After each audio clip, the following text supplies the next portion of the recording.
आज का हमारा जो विषय है वो है परमेश्वर का राज्य कैसा है। हम परमेश्वर के राज्य के विषय में सीख रहे हैं बीते दिनों के अंदर, और प्रभु के राज्य में कई अद्भुत बातें हैं। सो आइए हम परमेश्वर के वचन में देखते हैं। निकालिएगा मत्ती की किताब, इसका 5 अध्याय और इसका 10 पद। धन्य है वे जो धर्म के कारण सताए जाते हैं, क्योंकि स्वर्ग का राज्य उन्हीं का है। बस यहाँ पर कितनी सुंदर बात लिखी है। लिखा है धन्य है वे जो धर्म के कारण सताए जाते हैं, क्योंकि स्वर्ग का राज्य उन्हीं का है। स्वर्ग का राज्य उन्हीं का है। किसका? जो धर्म के कारण सताए जाते हैं। धर्म यहाँ पर एक ऐसा धर्म नहीं जो हम अपनी जबानों में बोलते हैं, हिंदू धर्म, मुस्लिम धर्म, ईसाई धर्म, सिख धर्म, पारसी धर्म, जैन धर्म। इन धर्मों के विषय में बात नहीं कर रहा परमेश्वर का वचन। परमेश्वर का वचन उस धर्म के बारे में बात कर रहा है जो है परमेश्वर का स्वभाव। प्रभु का वचन जो बात कर रहा है वो बात कर रहा है परमेश्वर का वचन उस धर्म के विषय में कि प्रभु का व्यक्तित्व, प्रभु का गुण, परमेश्वर का वचन। मैं हमेशा जब भी प्रभु का वचन का प्रचार करने लगता हूं तो मैं आप लोगों से एक सवाल पूछता हूं, कितने लोगों के हाथों में प्रभु का वचन है? हर बार मैं ये सवाल पूछता हूं। क्यों पूछता हूं? क्योंकि मुझे आपको चिन्ह चमत्कार के ऊपर आपके विश्वास को आधारित नहीं करना, मुझे तो परमेश्वर के वचन पर आपके विश्वास को लाना है। चिन्ह चमत्कार, चंगाई, भविष्यवाणी, ये तो परमेश्वर का स्वभाव है, करेंगे वो। ऐसा नहीं कि वो चमत्कार ना करे, क्योंकि वो चमत्कार करने वाला ईश्वर है, वो आशीष देने वाला ईश्वर है, वो हमारे लिए भली बातें बोलने वाला परमेश्वर है। परंतु हम प्रभु को इसलिए प्यार ना करें कि प्रभु आप हमें ये सब चीजें देते हैं, हमें धन देते हैं, चंगाई देते हैं, आशीष देते हैं, हमारे लिए भविष्यवाणी में बोलते हैं, हम इसलिए आपको प्यार करते नहीं। हमें प्रभु का वचन को जानना है, पढ़ना है, समझना है।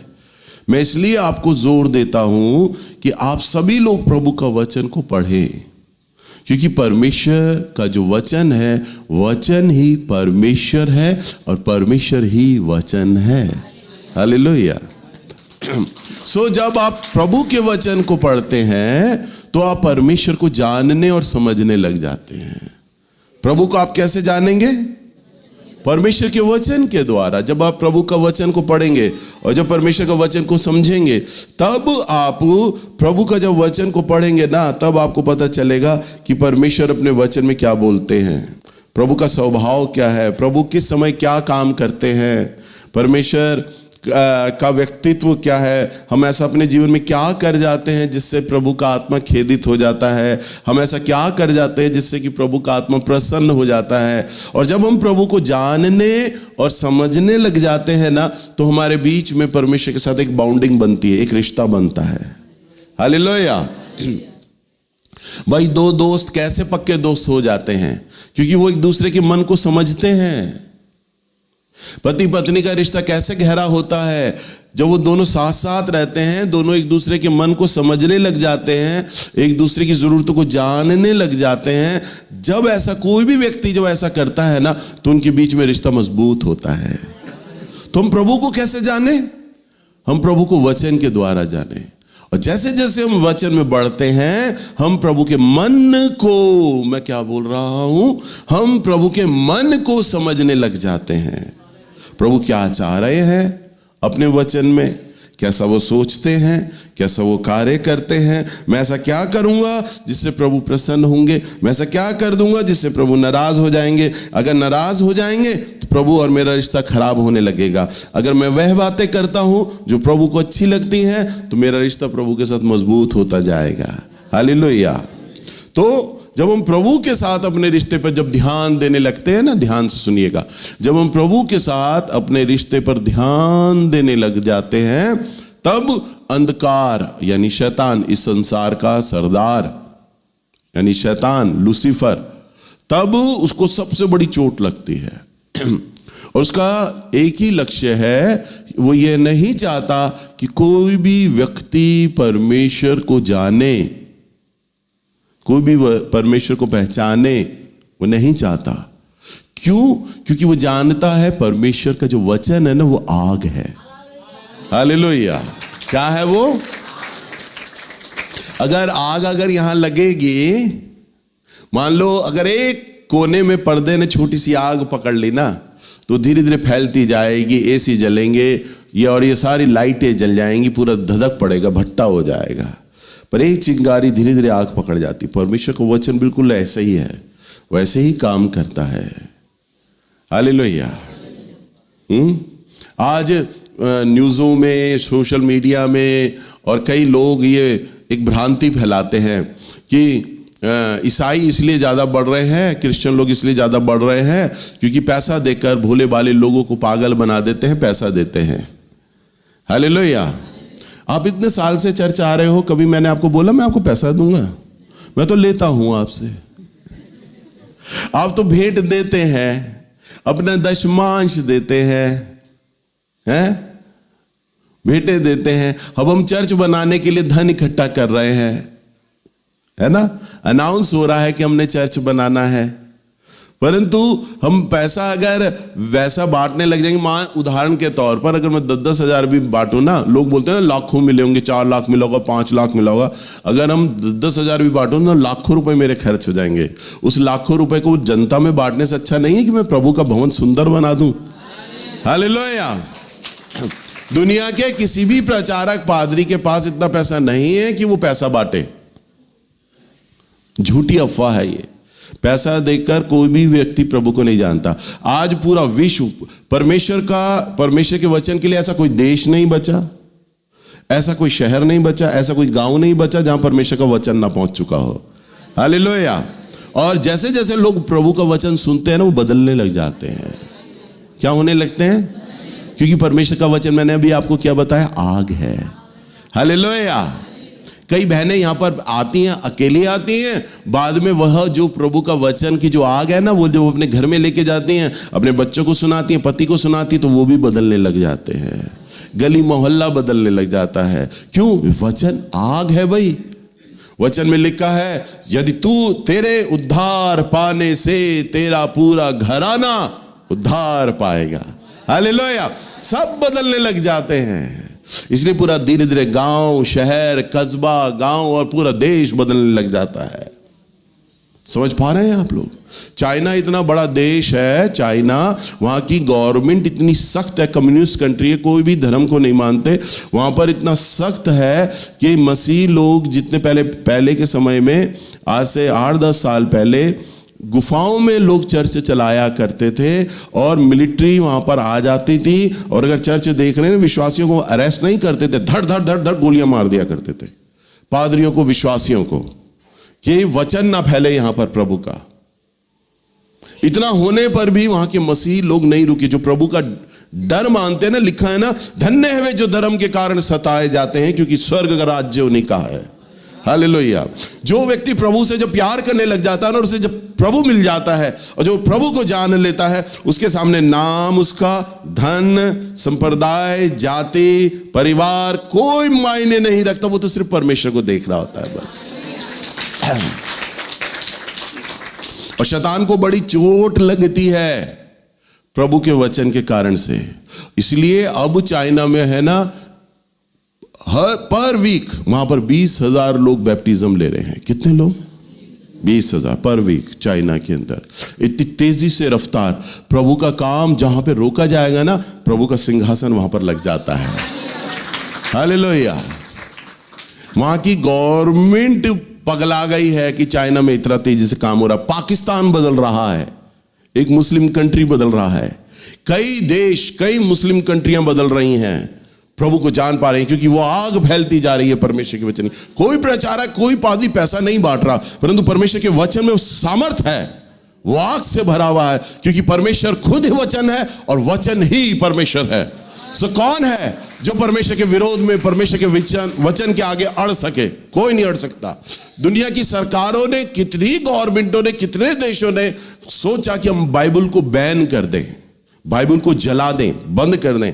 कई कंट्रियों में ये लॉ बना दिया गया है कि बाइबल को पढ़ा नहीं जाएगा, जो पढ़ेगा उसे सारा उम्र के लिए जेल में बांध दिया जाएगा। पर अभी भी आप घर में जाके गूगल पे सर्च करना, दुनिया में सबसे ज्यादा बिकने वाली अगर कोई पुस्तक है ना तो वो बाइबल है। और दुनिया के अंदर सबसे अधिक अनुवाद जिस भाषा में हो चुका है वो है बाइबल, उस पुस्तक का। ऑल ओवर वर्ल्ड में सबसे ज्यादा बिकने वाली, अगर सबसे ज्यादा अगर कोई पुस्तक बिक रहा है ना, परमेश्वर का वचन बिक रहा है। हालेलुया, वो पढ़ा जा रहा है अलग अलग जबानों में, अलग अलग देशों में, क्योंकि परमेश्वर का वचन आग है। हालेलुया। और धन्य है वे जो धर्म के कारण सताए जाते हैं, क्योंकि उन्होंने क्या जान लिया? परमेश्वर को जान लिया। हालेलुया। तो आपके जीवन पर सताव आता है परमेश्वर के राज्य को जब यहां आए हैं ना, तो वचन में लिखा है प्रभु का राज्य खाना पीना आनंद करना नहीं है। परमेश्वर का जो वचन है वो मेल मिलाप और प्रेम का आत्मा है। जब आप प्रभु के वचन के पास आए हैं तो आपके जीवन पर शैतान है ना सताव लाता है। क्या लाता है? सताव लाता है। रिश्तेदारों के द्वारा, परिवार के लोगों के द्वारा, बिरादरी गली मोहल्लों के लोगों के द्वारा वो रोकेगा, अरे तुम ईसाई बन गए हो, तुम्हारे हाथ में बाइबल क्यों है, क्यों चर्च जाते हो हर संडे? लोग ताने मारेंगे, तुम्हें क्या मिला इतने समय से चर्च जाते हुए? बोलते होंगे, है ना? तुम्हें क्या मिला, तुम्हें क्या आशीष मिली, हमें दिखाओ तो सही, बताओ तो सही, तुम्हें क्या मिला? तुम तो अभी भी बीमार हो, तुम्हारे घर पे तो अभी भी कर्जा है, तुम्हारे तो बच्चे अभी भी ठीक से पढ़ाई नहीं कर पा रहे हैं। लोग बोलते होंगे और बोलेंगे, वो सताव होगा। शैतान रोकेगा तुम्हें कि तुम प्रभु के वचन को ना जानो, ना सीखो। परंतु प्रभु का वचन कहता है जो मुझ पर विश्वास करेगा वह कभी लज्जित ना होगा। हालेलुया। आपने प्रभु पे वचन पे विश्वास किया है ना, तो आपके बच्चों को कभी भी वो नाउम्मीद ना होने देगा। उनकी अच्छी जगहों पे शादियां होंगी, वो अच्छे पढ़ लिख सकेंगे, वो अपने जीवन में एक सफल व्यक्ति बन सकेंगे, क्योंकि आपका आधार परमेश्वर है। हालेलुया। आपका जीवन में कर्जा हमेशा बना नहीं रहेगा। हाँ, अभी कुछ समय बना है, हो सकता है कुछ महीने बना रहे, कुछ साल बना रहे, पर मैं लिखकर आपको दे देता हूं परमेश्वर के वचन में कि प्रभु में जब अगर आप बने रहोगे ना, तो आपकी जीवन से और आपकी आने वाली वंशावली से कर्जा जो है ना हमेशा के लिए मिटा देगा मेरा परमेश्वर। प्रभु का वचन कहता है तुम्हें कभी लेना ना पड़ेगा, तुम उधार देने वाली नहीं वरन उधार देने वाली जाति बन जाओगे। तुम्हें उधार लेना ना पड़ेगा, वरन मैं कैसी जाति बनाऊंगा? तुम्हें देने वाली जाति बना दूंगा। तो वो आपको है ना देने वाला बना देगा। हालेलुया। शायद कुछ महीने, कुछ साल परमेश्वर कई बार लोगों को परख रहे होते हैं, मैं जिन आशीषों के बारे में विचार कर रहा हूं इस व्यक्ति को देने के लिए, क्या ये व्यक्ति योग्य है मेरी उन आशीषों के लिए? मैं तो इसके परिवार को, इसके आने वंश को, इसकी नाती पोतियों को वो चीजें दिखाऊंगा जो इसने कभी कल्पना में भी ना सोची होंगी। हालेलुया। तो प्रभु आपके जीवन पे है ना वो चमत्कार करने लग जाएगा, वह आशीष देने लग जाएगा। सो जब आप सताए जाते हैं, जब आपके जीवन पे दुख आता है, मेरे जीवन पर शैतान ने हर तरह से ऐसा कोई भी उसने एंगल नहीं छोड़ा जहां से मेरे जीवन पे सताव ना आए। उसने मेरे ऊपर सताव डाला शैतान ने, मुझे रोकने के लिए, क्योंकि वह जानता था प्रभु की जो योजना होती है ना उसे कोई नहीं जानता। जिस व्यक्ति के लिए भी योजना होती है ना, वो भी प्रभु की योजना पूरी नहीं समझ पा रहा होता, पर और कौन जानता? बैरी शैतान, वो जानता है इस व्यक्ति पे परमेश्वर की निगाह है, इस व्यक्ति के लिए प्रभु क्या चाहता है, परमेश्वर की भावी योजनाएं हैं इस व्यक्ति से जुड़ी हुई। और शैतान पूरा कोशिश कर रहा होता उसे रोकने का। मुझे शुरू से ही शैतान ने है ना रोकने का प्रयास किया। जन्म के समय से, जब मैं प्रभु को नहीं भी जानता था, बालक था, बच्चा था, मुझे तब से शैतान ने रोकने का प्रयास किया और रोकना मांग रहा था। मैं ये बालक चुना हुआ है। प्रभु यीशु मसीह जब चुने हुए थे ना, तो शैतान ने चाल चली राजा हेरोदस के द्वारा, प्रभु यीशु मसीह को मरवाना चाहता था। प्रभु की जब योजना किसी व्यक्ति के संग जुड़ी होती है तो शैतान पूरी योजना बना देता है उसे रोकने का, सताव लाने का। फिर मैं बड़ा हुआ, बहुत ज्यादा संघर्ष, बहुत ज्यादा गरीबी में रहा, तनाव में रहा, डिप्रेशन में रहा, हर तरह के दुनिया के छोटे छोटे काम करे मैंने। शायद आप भी वो काम नहीं करते होगे जो काम मैंने करे। मैंने रेडियां खींची, पेटियां उठाई कंधों पे, सर पे, 400 रुपए की नौकरी करी, ट्रक पे माल लादता था, गोदाम से माल निकालता था, पेटी रखता था कंधे पे, सर पे, तब ट्रक में माल लोड करता था, सेल्समैन के साथ जाता था, बंद 3 व्हीलर के अंदर में बैठा होता था, पेटियों के अंदर बैठा होता था, गर्मी के अंदर, सड़ी गर्मी में 3 व्हीलर चल रहा है, पेटियां मेरे ऊपर गिर रही हैं, ऐसी लाइफ मैंने जी। रिक्शे के साथ माल मैं खींचता था, चाट की रेडी मैंने लगाई, पुराने कपड़े मैंने झुग्गियों में जा जाकर मैंने बांटे, बेचे, बड़ी मजदूरी करी, और इतना मेरा मजदूर हो गया था कि गरीबी इतनी थी हमारे घर में कि मेरी मम्मी रोटी बना दिया करती थी, अखबार में लपेट के ले जाया करता था, और फुटपाथ पे बैठ के 2 रुपए के छोले ले लिया करता था और वहीं फुटपाथ पे बैठ के खाता था। आज भी प्रभु ने ऐसा नेचर बनाया हुआ है कि अगर मुझे खाना खाना पड़े तो मैं मेज कुर्सी कहीं नहीं देखूंगा, चाहूं तो मैं टेबल पर आराम से फुटपाथ पे बैठ के खा सकता हूं। लोग आ जा रहे हैं, धूल मट्टी चल रही है और खाना खा लिया करता था, जैसे लेबर भिखारी लोग खा लेते हैं ना, वैसे खा लिया करता था मैं। वैसा जीवन में मैं रहा। शैतान ने पूरा कोशिश किया कि ये प्रभु में ना चले, प्रभु में ना बढ़े, कोसे ये, परंतु परमेश्वर ने मुझे चुन रखा था। और प्रभु इतने समझदार, इतने चालाक हैं कि शैतान की सारी चालों को है ना उलट कर देते हैं वो। हालेलुया। आज मैं हर व्यक्ति की इज्जत क्यों कर पाता हूं? मेरे मुंह से मैं बड़ाई नहीं कर रहा, मैं भिखारी को भी अगर देखता हूं ना तो बेटा करके बोलता हूं मैं। फेरी वाला भी आता है ना मेरे दरवाजे पे तो मैं उसको पानी बगैर नहीं पूछता, पानी देता हूं। मेरे दरवाजे पर एक ऑनलाइन लड़का आया कपड़े बेचने के लिए, वो खाना देने के लिए, सर्दी में ठिठुर रहा था। मैंने कहा तू कहाँ से आया बेटा? कह रहा मैं बिहार से हूँ। मैंने कहा इतनी ठंड हो रही है, पिछले ठंड की बात है। मैंने कहा इतनी ठंड हो रही है, तूने जैकेट वैकेट क्यों नहीं पहना? कह रहे जी अभी गांव से आया हूँ, होटल में अभी 4 दिन पहले रहा हूँ, मेरे पास कपड़ा लत्ता कुछ नहीं है। तो मैंने अपनी वाइफ को कहा फटाफट, उसने, मेरे बेटे की उम्र का लड़का था, उसके सारे कपड़े निकलवाए हमने और जैकेट मैंने उसे पहनाई, मैंने पहन, बड़ा खुश हो गया। कह रहा साहब जी आप इतने कपड़े दे रहे हो? मैंने कहा तू ले ले, मैं बड़ाई नहीं कर रहा, परंतु मैं बता रहा हूं क्योंकि मैं गरीबों में रहा, मैंने लेबर करी, इसलिए मेरा मन परमेश्वर ने ऐसा बना दिया, और वो आज मन परमेश्वर की सेवा में काम आ रहा है। हालेलुया। सताओ हर जगह लाता है, क्योंकि शैतान जानता था इसके द्वारा सैकड़ों लोग प्रभु को जानेंगे, वो जानता था। और मैं प्रभु में विश्वास बनाए रखा, मैं लड़ता रहा प्रभु में, सेवा में बढ़ता रहा मैं प्रभु के अंदर। इस कारण से परमेश्वर ने मुझे आज एक बड़ी कलीसिया दे दी। हालेलुया। मेरे सेवाओं के द्वारा पता नहीं, सैकड़ों की तो बात ही छोड़ दो, हजारों लोग तक प्रभु ने चंगाइयां और आशीषें दे दी। हजारों लोगों के जीवन बदल गए और बदल रहे हैं। कैसे? क्योंकि मैं एक चुना हुआ व्यक्ति हूं प्रभु की दृष्टि में, और शैतान जानता है। ऐसे ही आप लोग भी चुने हुए हैं, आप अपने चुनाव को नहीं जानते। अगर नहीं चुने हुए होते तो यहां नहीं बैठे होते। हालेलुया। आप खुद विचार करें, जितनी बहनें हैं, क्या उनकी बहनें खुद प्रभु को जानती हैं? उनकी माएँ जानती हैं, उनके परिवार के लोग जानते हैं, जो क्योंकि आप यहां बैठे हो। जो भाई लोग आप यहां पर बैठे हो, आप विचार करो कि आपका सगा भाई भी क्या प्रभु को जानता है? आपके पिता प्रभु को जानते हैं? क्या आपके परिवार के लोग, आपके रिश्तेदार क्या प्रभु को जानते हैं? नहीं जानते। आप अपने परिवार से, अपने खानदान से अकेले यहां पर बैठे हुए हैं, और आप आते हैं हर सप्ताह। क्यों आते हैं? क्योंकि परमेश्वर ने आप पे निगाह लगाई है।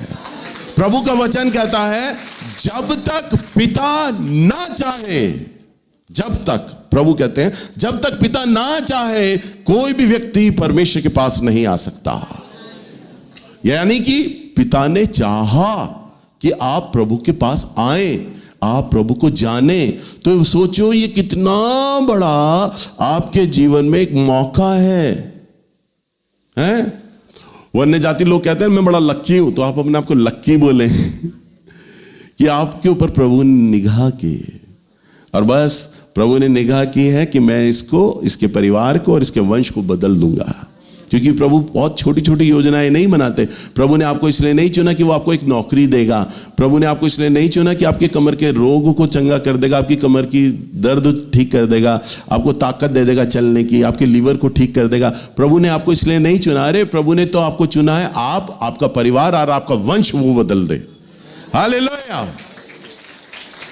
तो सताओ, दुख, समस्या आएगी, परंतु प्रभु ये जानते हैं, ये देखेंगे क्या ये मेरा बेटा बेटी मेरे वचन में टिका हुआ है, क्या ये मुझसे प्यार करता है। और जब हम प्रभु को प्यार करने लगते हैं ना, अभी मैंने क्या बोला, वो आदमी ना हर चीज सहता रहता है, क्योंकि प्रभु को देख रहा है, क्योंकि वो प्रभु को देख रहा है।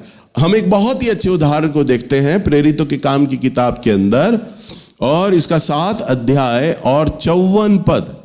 यहां पर प्रभु का एक संत है जिसका नाम हिंदी में स्टीफनस है और इंग्लिश में उसे स्टीफन बोलते हैं। तो यहां पर हम उसकी घटना को देखते हैं। वो वचन का प्रचार करता है, पर यहूदी लोग, फरीसी लोग उसे मारना चाहते हैं। मैंने बताया ना, दुख, समस्या, सताव आता है, तो ऐसा करके सारे लोगों के मनों में शैतान ने उस कड़वाहट को भर दिया कि वो स्टीफनस को मार दें। अगर ये मर जाएगा तो प्रभु का वचन अब आगे नहीं फैलेगा। तो यहां हम देखते हैं प्रेरितों की काम की किताब 7 अध्याय और इसका 54 पद पढ़ें। ये बातें सुनकर वे जल गए और उस पर दांत पीसने लगे। परंतु उसने पवित्र आत्मा से परिपूर्ण होकर स्वर्ग की ओर देखा और परमेश्वर की महिमा को और यीशु को परमेश्वर के दाहिने ओर खड़ा हुआ देखकर कहा, देखो, मैं स्वर्ग को खुला हुआ और मनुष्य के पुत्र को परमेश्वर के दाहिने ओर खड़ा हुआ देखता हूँ। तब उन्होंने बड़े शब्द से चिल्लाकर कान बंद कर लिए और एक साथ उस पर झपटे और उसे नगर के बाहर निकालकर उस पर पथराव करने लगे। गवाहों ने अपने कपड़े फाड़कर शाऊल के नामक एक जवान के पांव के पास फिर उसने घुटने टेक कर ऊंचे शब्द से पुकारा, हे प्रभु, यह पाप उन पर मत लगा। और यह कहकर वह सो गया। बस अब देखिए, यहां पर हम स्टीफनस को देखते हैं। यहां पे सारे यहूदी लोगों ने, तब व्यवस्था में यह आज्ञा थी कि कोई अगर विरोध करता है तो उसे पथराव करके मारा जाए। तो इतने बड़े बड़े पहाड़ी पत्थर है, देखो इतने बड़े बड़े, सबके हाथों में पत्थर है। मैंने मूवी के अंदर यह सीन देखा था इसको समझने के लिए, तो उसमें दिखाया गया सबके हाथ में बड़े बड़े पत्थर हैं और स्टीफनस उनके बीच में खड़ा है और वो उसे यूं जोर जोर से मारने लगे और मार रहे हैं, सर पर मार रहे हैं, कमर पर मार रहे हैं, चारों तरफ उसको खून निकल रहा है और वो जमीन पर बैठ गया, घुटने पर बैठ गया। और अचानक वो आसमान को खुला हुआ देखता, वो दर्शन देख रहा है और वो देखता है प्रभु यीशु मसीह को सिंहासन पर, और प्रभु के साथ वो बैठा है स्टीफनस, हालेलुया। और वो देख रहा है प्रभु को बैठा हुआ है वहां पर सिंहासन पर खुला हुआ, और उस स्वर्गीय दर्शन को देख रहा है और उससे खो गया वो। मैंने आपको क्या बताया कि जब कोई व्यक्ति परमेश्वर को पा लेता है, जान लेता है, तो वो जो सताव होता है ना, वो सताव, बैठे बेटा नीचे, तो सताव जो होता है ना, वो उस व्यक्ति पर हावी नहीं होता, क्योंकि उसका ध्यान किस पर होता है? परमेश्वर के वचन पर होता है, प्रभु पर होता है। तो स्टीफनस की निगाह किस पर है? प्रभु के ऊपर है, और वो दर्शन को खुला हुआ देख रहा है और प्रभु को देख रहा है कि प्रभु वहां पर बैठे हुए हैं, और वो प्रभु को देखते हुए बोलता है, हे पिता, इन्हें क्षमा कर, लोगों को ये क्या कर रहे हैं, ये नहीं जानते, इन्हें माफ कर दे पिता। हालेलुया। कोई कह सकता है ऐसी बात? आपको कोई थप्पड़ मारे, कोई गाली दे दे, तो आपको कितना गुस्सा आ जाता है, आप बदला लेने लग जाते हैं। और ऐसे लोग जो पत्थर मार रहे हैं उसे चारों तरफ से, तो कोई भी आदमी उन्हें श्राप देगा, गालियां देगा, कोसेगा, परंतु नहीं, वो तो प्रभु को देख रहा है, प्रभु की महिमा को देख रहा है और बोल रहा है, हे प्रभु, इन्हें क्षमा करिए, नहीं जानते। और जब उसका दर्द बढ़ने लगा ना, तो वो उसने सर नीचे झुका दिया और प्रभु आए और प्रभु ने उसे ले लिया अपने साथ। हालेलुया। प्रभु ने उसे ले लिया और वो घुटने टेके हुए बैठा है, और लोग अभी भी सोच रहे हैं कि उस पत्थर, वो जिंदा है और लोग उसे पत्थर मार रहे हैं, परंतु उसके प्राण तो जा चुके हैं। प्रभु उसको अपने साथ ले गए। हालेलुया। यानी प्रभु हमें उस सताव में भी है ना खड़ा हो जाता है, और प्रभु नहीं चाहता कि मेरे वो बच्चे उस दर्द को भी महसूस करें। समझ पा रहे हैं? क्योंकि वचन में एक बात बड़ी अच्छी लिखी है, जरा पढ़ो यहां पर, 1 कुरिन्थियों की किताब, इसका 10 अध्याय और इसका 13 पद। तुम किसी ऐसी परीक्षा में नहीं पड़े जो मनुष्य के सहने से बाहर है। परमेश्वर सच्चा है, और वह तुम्हें सामर्थ से बाहर परीक्षा में ना पड़ने देगा। बस क्या कहता है? तुम ऐसी परीक्षा में नहीं पड़े जो तुम्हारे सहने से बाहर हो, जो तुम्हारे जीवन पर ऐसा दुख नहीं कभी आने देगा जो तुम्हारे सहने से बाहर हो। परंतु क्या वचन में लिखा है कि वो तुम्हारे सहने से बाहर हो आगे, वरन परमेश्वर क्या करेगा? तुम्हें सामर्थ्य देगा और तुम्हारा उपाय करेगा कि तुम्हें उसमें से निकाल दे। जैसे स्तिफनस के ऊपर पथराव हो रहा है ना, तो प्रभु ने उसे सामर्थ्य दिया उस दुख को सहन करने के लिए, उस बातों को सहने के लिए। प्रभु ने कैसे सामर्थ्य दी? क्योंकि प्रभु ने दर्शन दे दिया, स्वर्ग खोल दिया और वो देखने लग गया, सामर्थ्य उसे मिलने लग गई। वो अपमान के घूंट, वो पथराव वो सहने लग गया, क्योंकि वो तो प्रभु को देख रहा है। हालेलुया। और जब वो प्रभु को देख रहा है तो उसे सामर्थ्य प्रदान हो रही है, और प्रभु ने वहां से उसका उपाय भी किया। उसे लिया प्रभु ने और आ गए और लेकर उसे बादलों में चले गए। और लोग सोच रहे हैं अभी भी है, जिंदा है, और उसे मार रहे हैं। हालेलुया। अब आप सोचो हमारा परमेश्वर कितना अद्भुत है। वो आपकी समस्याओं में भी क्या करता है? आपका उपाय करता है। तो कभी भी प्रभु के वचन पर से ना डिगे। इसलिए मैं आपको बार बार कहता हूं, आपका विश्वास परमेश्वर के वचन पर आधारित होना चाहिए। जैसे जैसे आप प्रभु को जानोगे, जैसे जैसे आप प्रभु को समझोगे, तब तब आप प्रभु को समझने और जानने लगोगे कि परमेश्वर ऐसा भला परमेश्वर है। हालेलुया। हम एक घटना को देखते हैं और फिर हम खत्म करेंगे। निकालिए प्रेरितों के काम, इसका 16 अध्याय और इसका 25वां पद। यहां पर प्रभु के दो दास हैं, पौलुस और सिलास, और दोनों है ना जेलों में बंद हैं। क्या हैं? जेलों में बंद हैं। कभी आप लोग जेल गए हैं? भाई बताओ, जेल गए हैं कभी? कोई गया भी होगा तो नहीं बताएगा। भाई मैं तो 2 बार तिहाड़ होके आया हूं। मैं तो गया हूं 2 बार जेल। कोई क्राइम नहीं किया था, प्रचार करने गया था। हालेलुया। एक बार 400 450 कैदियों को वचन का प्रचार किया मैंने वहां पर। और जब मैंने वचन का प्रचार किया, जेलर भी था और बड़े बड़े पुलिस वाले थे। और जब मैंने 2 बार वहाँ पर वचन का प्रचार किया, वचन का प्रचार करने के बाद जितने भी परिवार के कैदी आ रहे थे ना, चाहे उन्होंने कितने भी बड़े गुनाह करे, वो रो रहे। उन्हें अपने परिवार की याद सताती, अपनी पत्नी अपने बच्चों से मिलना मांगते। कई साल हो गए उन्हें तिहाड़ के अंदर, वो देखना चाहते, मिलना चाहते, परिवार में जाना चाहते। दुख, सताव, चिंता उनके दिमागों में थी। वो मुझसे निवेदन कर रहे, प्रार्थना करिए हम यहाँ से रिहा हो जाए, हमारे ऊपर ये चार्जेस लगे, हमारे ऊपर ये केस चल रहा है, आप प्रार्थना करें हम यहाँ से हट जाएं। कोई कैदी वहाँ पर खुश नहीं। परंतु यहाँ पर हम 2 कैदियों के बारे में पढ़ते हैं, पौलुस और सिलास, जो कि जेल में बंद हैं। प्रेरितों के काम की किताब 16 अध्याय और इसका 25वें पद में देखें। आधी रात के लगभग पौलुस और सिलास प्रार्थना करते हुए परमेश्वर के भजन गा रहे थे और कैदी उनकी सुन रहे थे। क्या कर रहे थे वो? बताओ, कोई भजन गाएगा जेल में? है? भजन क्यों गा रहे हैं? क्योंकि उन्हें कोई दुख नहीं, चिंता नहीं, समस्या नहीं। क्यों? क्योंकि उन्होंने परमेश्वर को पा लिया, परमेश्वर को जान लिया। मेरी पत्नी है ना, हमेशा मुझे कहती है तुम कभी टेंशन में नहीं रहते, मैं पता नहीं किस मिट्टी के बने हो तुम। मुझे कहते हैं हमेशा तुम हंसते रहते हो, खुश रहते हो। मैं रात के 2 बजे भी उठता हूँ ना, तो सुस्ती में नहीं उठता हूँ करके। मेरी पत्नी भी उठ जाती है, मैं उसे भी तो छेड़ता हूँ, तब भी है तंग करता हूँ। वो कहती है तुम्हारे अंदर 24 घंटे पता नहीं कौन सा बच्चा बना रहते हो तुम। वो हर दिन में मुझे 50 बार कहती, पता नहीं हमेशा बच्चे बने रहते हो तुम। मालूम है क्यों बच्चा बना रहता हूँ? क्योंकि मैंने अपने प्रभु को जान लिया। कभी जब मैं चर्च में एंटर करता हूं, हमेशा बच्चों को छेड़ता हुआ, उनके गाल को रखते हुए, सर को हाथ रखते हुए, उन्हें मारते हुए, नोचते हुए अंदर आता हूं, खुश होता हूं। कभी आपने मुझे आके देखा कभी मुझे ऐसे आज तक? हमेशा मेरे चेहरे पे स्माइल होती है, खुश होता हूं। ये बनावटी खुशी नहीं है।